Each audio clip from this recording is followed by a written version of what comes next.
My name is Adrienne Lulay. I'm a beef sales representative for All West Select Sires. Something that you'll find in all AI catalogs are the beef, cow, and heifer protocols for synchronization.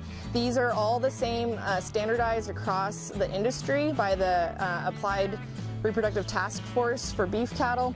So when you're looking at synchronization protocols and trying to figure out which one's right for you, you need to decide how much time and labor you have. There's a couple that we use more commonly. If you look at the Select Sync with Cedar and Timed AI, you are doing heat detection starting probably around 24 hours after Cedar pull, and then breeding them 12 hours after standing heat is observed or the patches are rubbed off.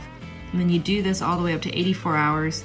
Any non-responders are then timed AI'd and given a GnRH shot. Or if you don't want to do quite all that heat detection, you can do a split timed AI with the 7-day co-sync plus Cedar.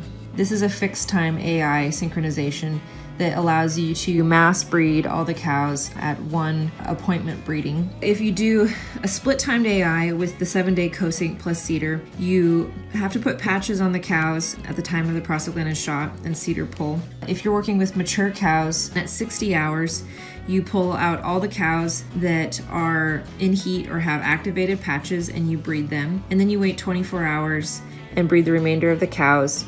And any cows at that time that do not have a rubbed off patch need to get a GnRH shot. So this is a way to reduce the labor involved, but to give some of those later cows the time to catch up and gives you more chances to achieve pregnancies. If you're doing the 7-day co-sync plus Cedar for heifers, it's important to notice that their timed AI is at a different time than a mature cow. They need to be timed AI'd at 54 hours plus or minus 2 hours. This is because heifers have slightly different follicular waves and they have a mature follicle generally a little bit earlier than a mature cow. A synchronization we're using with heifers more often now is the 14-day Cedar. This may look like a little bit more work, and in some ways it is because you have to start a whole month ahead of time. But the good thing about it is that the day you insert the Cedar, you can also vaccinate because you're a month out from the actual breeding, so you're not trying to do your vaccinations too close to your breeding, which can be detrimental to your AI success. If you want to do pelvic scoring or reproductive tract scoring on your heifers, this is a good time and opportunity to do that as well, to deworm them, any other kind of processing you need to do because it's so far in advance to your AI date. So then that Cedar stays in for 14 days.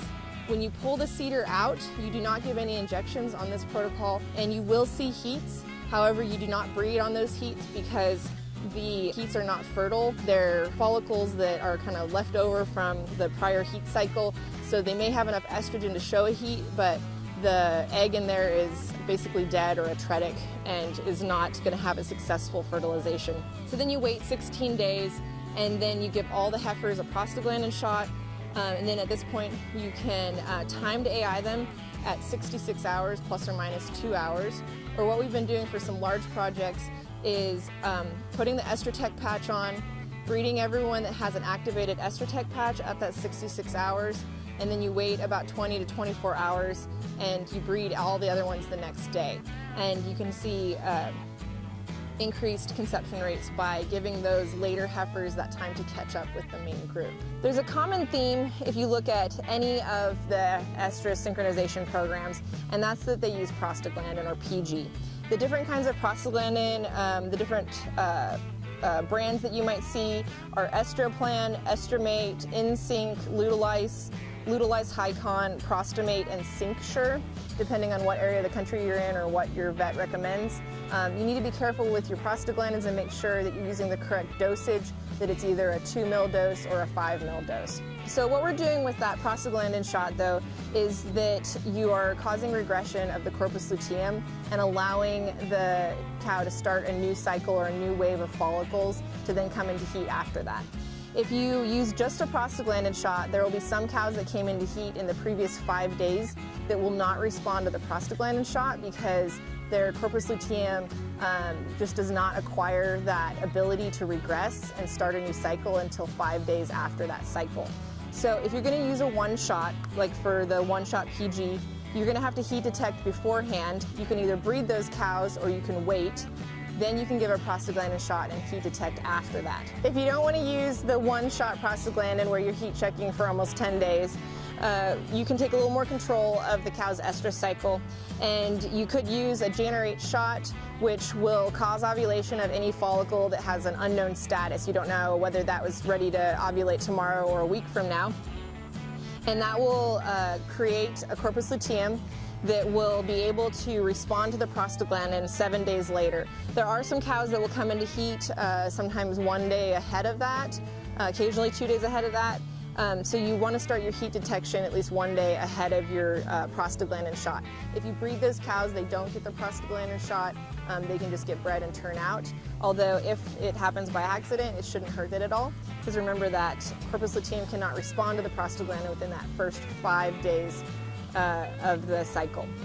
So now you can give a prostaglandin shot and heat detect for 5 days after that. If you want to have even more control of the cycle, you can start using a cedar. So it's the exact same injections, but now you're using a cedar that has progesterone in it, and so you need that insert in there to have that slow release of progesterone for the whole week. And what that does is it suppresses follicular development, and so that when you take that away and give the prostaglandin shot, you are allowing those follicles to all start at the same point and have a tighter synchronization of those dominant follicles and those cows coming into heat all together.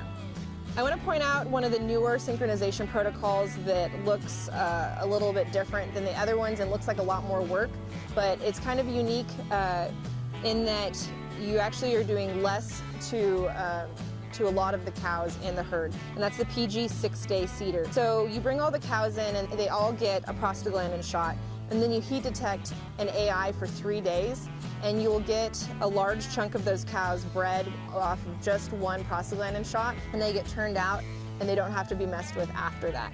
The cows that don't show heat by day 3 then go into almost a normal cedar synchronization protocol, but the cedar can actually stay in for only 6 days instead of 7 because you know those cows did not show a heat in the previous 3 days. Now when you pull the cedar and give them their prostaglandin shot, you should have very tight synchrony of those cows, and you can timed AI at the end and give those cows a generate shot and still attain some pregnancies from those non-responders at the very end. Your cost per calf is very low because such a large chunk of the cows got bred off of just one shot of prostaglandin.